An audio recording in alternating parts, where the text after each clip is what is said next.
जय माताजी, जय श्री कृष्ण। केम छो बधा यूट्यूब फैमिली मित्रों? मजामां ने? मजामां जशो तो हूँ मारी चेनल लईने आवी छुं सोरठनी अन्नपूर्णा किचन, जेमां तमारुं हार्दिक स्वागत छे। तो हूँ आज तमने एवुं बताववानी छुं आपणे तेल, आमळानुं तेल। तमे आपणे टोपरानुं तेल तो आपणे લીલા નારિયેળનું તેલ તો બતાવ્યું જ છે, પણ જો કોઈને આમળાનું તેલ ઉપયોગમાં લેવું હોય તો આજે હું તમને એ રેસીપી બતાવું છું, જરૂરથી જોઈ લ્યો। જોઈ લો, આપણે સરસ છે ને આજે આમળાનું તેલ બનાવવાનું છે। તો સરસથી પહેલા આપણે છે ને 500 ગ્રામ આમળા લીધા છે ને, તેને જોઈ લો આપણે સરસથી ચોખ્ખા પાણીમાં છે ને પહેલા ધોઈ નાખવાના છે। એટલે શું એકદમ સરસથી જો આપણે આમળા બજારમાં એટલે શિયાળો છે એટલે સરસ આમળા આવે, જો કેવા સરસ આવે છે। એટલે તાજા આમળા હોય ને તાજા આપણે બનાવી નાખવાનું હોય છે। એટલે સરસથી આપણે પહેલા છે ને આમળાને સરસ પાણીથી ધોઈ નાખ્યા છે। જોઈ લો, તો આપણે છે ને આમળા જો સરસથી ધોવાઈ ગયા છે અને ત્યાર પછી જો આ રીતે આપણે કટિંગ કરી લેવાના છે। જોઈ લો આમળાને, કેમ કે તાજા હોય ને એટલે સરસથી જો આ રીતે કટિંગ થઈ જાય। આપણે બધાએ 500 ગ્રામ આમળા લીધા છે ને, આપણે એનું જો ઠરિયો આપણે બહાર કાઢી નાખવાનો છે અને આ રીતે આપણે કટિંગ આમળાનું કરી નાખવાનું છે। જો સરસથી અમે તમને ઓનલી લીલા ટોપરાનું તેલ તો બતાવ્યું છે, પણ આજે તો અમે તમને સરસથી આમળાનું તેલ બતાવવાનું છે। તે પણ આપણા સફેદ વાળ થતા હોય ને તે પણ અટકાવી દે છે અને વાળનો ગ્રોથ વધારે છે અને એકદમ સરસથી સ્વસ્થ અને મુલાયમ વાળ બને છે। જોઈ લો, આ રીતે આપણે બધા આમળાનું છે ને આ રીતે આપણે કટિંગ કરી લઈશું, આવડા પીસ કરી લેશું સરસથી।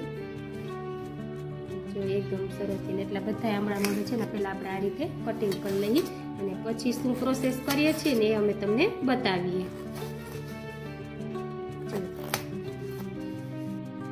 જોઈ લો, આપણે છે ને 500 ગ્રામ આમળા છે ને એના કટકા આટલા બની ગયા છે। હવે છે ને આપણે આને મિક્સર જારમાં દળવાના છે।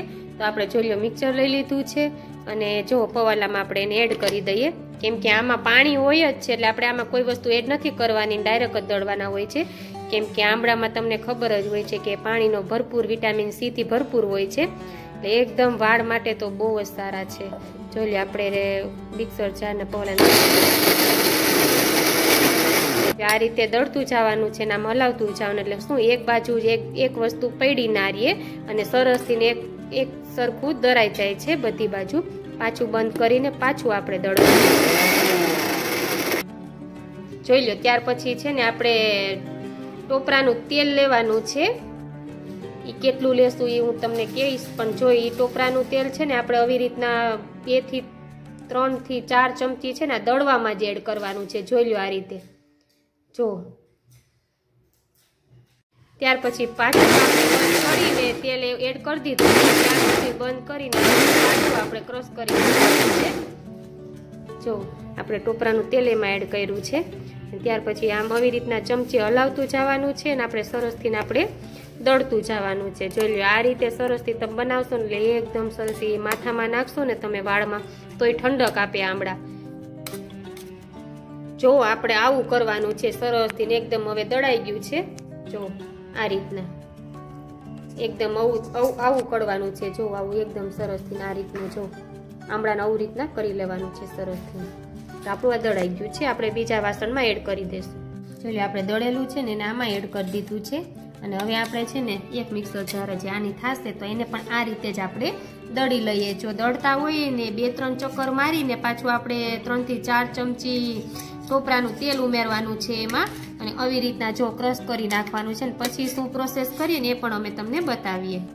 જોઈ લો, આપણે છે ને 500 ગ્રામ આમળા લીધા છે ને તો એમાં 150 ml છે ને આપણે ટોપરાનું તેલ લીધું છે। એટલે આપણે દળવામાં એને એમાં 2-4 ચમચી નાખ્યું છે દળવામાં સાથે અને એટલું તેલ આપણે છે। તો હવે એને કઈ પ્રોસેસ કરવી ને તે ચાલો અમે તમને બતાવીએ। તો સૌપ્રથમ આપણે જો એક કડાઈ છે ને તેને ગેસ ઉપર એડ કરી દીધી છે અને જે આપણે આમળા દળેલા છે ને તેને આમાં આપણે સ્ટવ ચાલુ કરીને તેની ઉપર એડ કરી દેવાનું છે અને ત્યાર પછી આપણે જે 150 ml જે આપણે ટોપરાનું તેલ લીધું છે ને તેને આની સાથે એડ કરી દેવાનું છે અને કઈ રીતે જો હવે આમળાનું સરસથી તેલ નીકળે ને તમે ખાસ જોજો। આપણે એટલી પ્રોસેસ કરી છે। 150 ml આપણે કોકોનટ ઓઇલ લીધું છે, ટોપરાનું તેલ લીધું છે સરસથી અને આમળાને આપણે એકદમ સરસથી મિક્સર જારમાં ક્રશ કરી નાખ્યા છે અને હવે આપણે એને કડાઈ ઉપર ગેસ ઉપર રાખીને સરસથી હવે આપણે એને ગરમ થાય છે। જો આ રીતે આપણે તેલને છે ને હલાવ્યા રાખવાનું છે, હલાવી નાખવાનું છે, જેથી નીચે આપણું બળી ના જાય ને તેની ખાસ ધ્યાન રાખવાનું છે. જો આપણું તેલ ગરમ થાય છે. હવે આગળની શું પ્રોસેસ કરવાની છે ને તે બતાવું.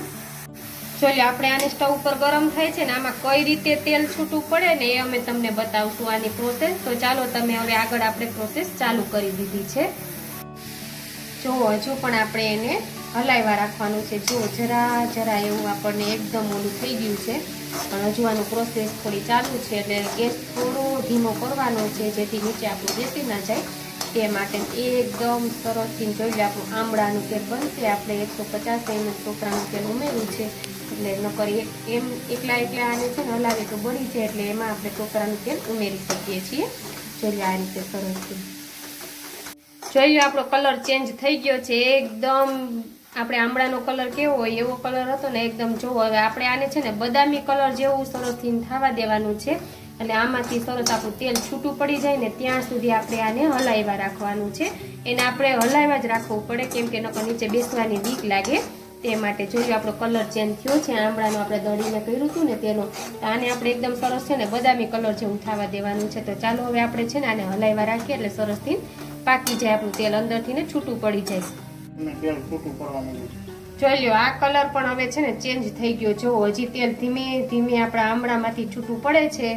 જોઈ લો સરસથી હજી આપણે હલાવવાનું છે આને. જોઈ લો એકદમ સરસથી તેલ બહાર નીકળી જાય, એટલે આને છે ને ધીમા તાપે હલાવ્યા રાખવાનું છે સરસથી. જોઈ લો કલર કેવો હતો ને કેવો થઈ ગયો, કેમ કે એમાંથી બધું આપણે તેલ બહાર નીકળે ને એકદમ વિટામિન સી થી ભરપૂર હોય આપણે. અને શિયાળામાં તો તમને ખબર જ છે આમળા સરસથી તાજા આવતા હોય, એટલે આ છે ને તમે 1 વર્ષ સુધીનું તેલ કરીને રાખી દો ને તો પણ તમારે ચાલે છે. એટલે વધારે કરવું હોય ને તો પણ તમે કરી શકો છો. જોઈ લો હવે કલર ચેન્જ થઈ ગયો છે અને આમાંથી હવે તેલ છૂટું સાવ પડવાની તૈયારી છે. જો એટલું તેલ છૂટું પડે છે. આમ ચમચી દબાવો તો આમ જો કેટલું તેલ આવે છે. તો જોઈ લો કલર સાવ ચેન્જ થઈ ગયો છે. ને હવે આપણે છે ને સ્ટવ બંધ કરી દેવાનો છે, અને હવે આપણે જો આ રીતે કલર આ રીતે થવા દેવાનો છે આપણે. ત્યાં સુધી આપણે એને ધીમા તાપે એને હલાવ્યા રાખવાનું છે. અને જો એલ્યુમિનિયમની કઢાઈ લ્યો ને તો વધારે સારું, શું નીચે આપણે બેસી ન જાય. સ્ટીલની લ્યો ને તો આપણે બેસવાની બીક લાગે, એટલે એલ્યુમિનિયમની હોય તો નોનસ્ટિકની હોય તો પણ ચાલે, અને એલ્યુમિનિયમની હોય તો પણ ચાલે. જો આ રીતે પછી તેલ હવે આપણું થઈ ગયું છે. હવે આપણે એને ઉતારી લેવાનું છે. જો આ રીતે પછી આપણે સ્ટવ બંધ કરી દીધો છે. જોઈ લો આ રીતે આપણે જો આ રીતે આપણે જે આમાંથી કડાઈમાંથી લેતું જવાનું છે, આ રીતે આપણે આમાંથી ગાળતું જવાનું છે આ રીતે. પછી આપણે સાવ ગાળવા માટે કોઈ કપડાનો ઉપયોગ કરશું કે સાવ આપણે આછી ગરણી હોય ને એનો ઉપયોગ કરશું, અને પછી આપણે બોટલમાં ભરીને એને સરસથી આપણે માથામાં લગાવી શકીએ છીએ. જોઈ લો આ રીતે આપણે જો એકદમ કલર પણ આપણો આમળાનો આવી ગયો છે આમાં જો. અને આપણે આ સફેદ વાળ થવાની તૈયારી હોય ને તો પણ આપણે આ તેલ નાખો ને તો અટકાવી દે છે, અને સરસથી આપણા વાળ સ્મૂથ બને છે. જો આ પછી આજે આને આપણે ગાળવું પડશે. જો આ રીતે આપણે આ ઘૂસું નીકળે એનું કોઈ આપણે કામમાં આવતું નથી, તેને આપણે કોઈ પણ કામમાં એ ઘૂસું નથી આવતું. જો આપણે લીલા ટોપરાનું તેલ બનાવ્યું હતું ને એ ઘૂસું આપણે કામમાં લઈ લઈએ છીએ, પણ આ ઘૂસું કઈ કામમાં નથી આવતું. આવી રીતે આપણે બધું તેલ ગાળી લેવાનું છે સરસથી. જો આ રીતે આપણે જો બધું શેકાઈ ગયું છે બે રીતના, અને આ રીતે આપણે ગાળી લેવાનું છે. જો આપણો તેલ છે ને એટલું નીકળ્યું છે ને આને આપણે છે ને હજી આપણે આછા ગાળીને ગળવાનું છે. અને થોડીક વાર આપણે અડધી કલાક ઠંડુ પડવા દઈએ એટલે સરસથી ને એકદમ આ હજી આમાં છે ને ગળાઈ જાય ને સરસ થઈ જાય. એટલે આને આપણે અડધી કલાક છે ને ઠરવા દઈએ. જો હવે આપણે આમળાનું તેલ છે ને આવી રીતના આપણે ગળણી સુઈએ છે ને ગાળી લઈએ છીએ. જોઈ લો હવે કોઈ પણ ઓલું છે ને કચરો ન આવે ને એ રીતે જોવું સરસથી આપણું તેલ બની ગયું છે. જો અમે અત્યારે તો એટલું જ બનાવ્યું છે, પણ તમારે જો કોઈને વધારે બનાવવું હોય ને તો બનાવી શકો છો આ પ્રોસેસ સાથે. ને એકદમ સરસથી જોઈ લો તમારા વાળને મજબૂત કરે છે, કાળા વાળ કરે છે, ખરતા અટકાવે છે અને એકદમ સરસથી સ્મૂથ અને લોંગ કરે છે અને ગ્રોથ પણ વધારે છે. કેમ કે આમળાની તાસીરની તો તમને બધાને ખબર જ છે કે વિટામિન સી થી ભરપૂર હોય છે અને અત્યારે આ વિન્ટર ઋતુ ચાલે એટલે કે શિયાળામાં તમારે સરસથી આમળા આવતા હોય છે અને સ્ટોર કરીને આપણે રાખી દેવાય.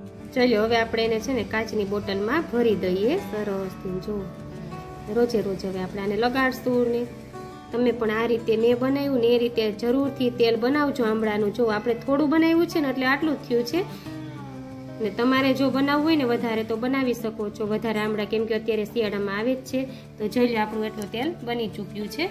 તો જો આ રીતે તમે બનાવજો ત્યારે એટલે સરસથી તમારું તેલ બની જશે. ચાલો તમે જોઈ લીધી ને આપણે કઈ રીતે બનાવ્યું આમળાનું તેલ. તે એકદમ સરસથી જો આપણા વાળ સફેદ થતા અટકાવે છે અને એકદમ ગ્રોથ થાય છે. કેમ કે વાળની અત્યારે ઘરે ઘરે સમસ્યા હોય જ છે, કેમ કે વાળ ઉતરવા, વાળમાં ટાલ પડી જાવી, બધું આનાથી પરફેક્ટ આપણે થાય છે. કેમ કે આપણે આમાં કોઈ કેમિકલ એડ કરવામાં આવતું નથી. એકદમ સરસથી આપણે શિયાળામાં તો આમળા એવા સરસથી તાજા આવે જ છે એટલે આમળા અને આપણે ટોપરાનું તેલ એટલે કે કોકોનટ ઓઇલ એમાં એડ કરી શકીએ છીએ અને સરસથી આપણે તેલ આપણા ઘરે જ બનાવી શકીએ છીએ. આને તમે સ્ટોર કરીને રાખી દો ને તો પણ ચાલે છે, કેમ કે શિયાળામાં વધારે આમળા લઈને અમે તો અત્યારે 500 ગ્રામનું જ બનાવ્યું છે, પણ તમે જો બનાવવું હોય ને તો વધારે આમળા લઈને અને આ રીતે જેમ મેં બનાવ્યું ને એ રીતે તમે તેલ બનાવી શકો છો. એકદમ સરસથી બાળકોને, વૃદ્ધને અને બધાને તમે નાખી શકો છો. કેમ કે આમળામાં વિટામિન સી હોય છે અને આપણા વાળને અમુક વિટામિન જો ઘટતા હોય ને તો આપણે આમાંથી મેળવી શકીએ છીએ.